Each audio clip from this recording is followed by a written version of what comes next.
I've been reading through this antique diary, which was written in 1917 by an 18-year-old woman named Anglesey. I'm reading through the whole year, and we left off on June 7th. On this day, Anx travels with her friend to see a preacher named Billy Sunday. Virginia and I got up about 9, and we went to school at about 10. I had a history and a science lesson and went to Joe's for lunch.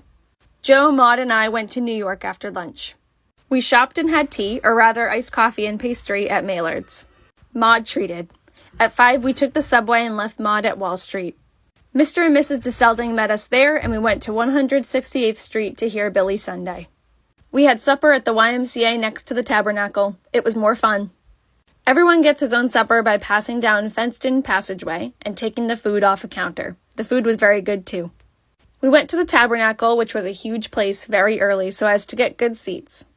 But if a nice usher hadn't gotten them specially for us, we would have been left, as almost the whole place was reserved for special delegations. First, they had hymn singing by a choir of 2,000. And then Billy appeared. He was very amusing with his stunts and swearing, but seemed very in earnest and very much liked by the crowds that were there. We came home as far as 14th in a bus, and it was divine, night at Joe's. So, some fun facts about Billy Sunday. He was a professional baseball player turned evangelist preacher, and he traveled all over to big cities in the United States to preach. This newspaper clipping that she attached to the diary says, "Worn but happy after his fight." Lines on Billy Sunday's face show the effects of the long campaign in New York. This picture was taken after he had to put on his bathrobe, his first step toward recuperation for the next attack on the devil.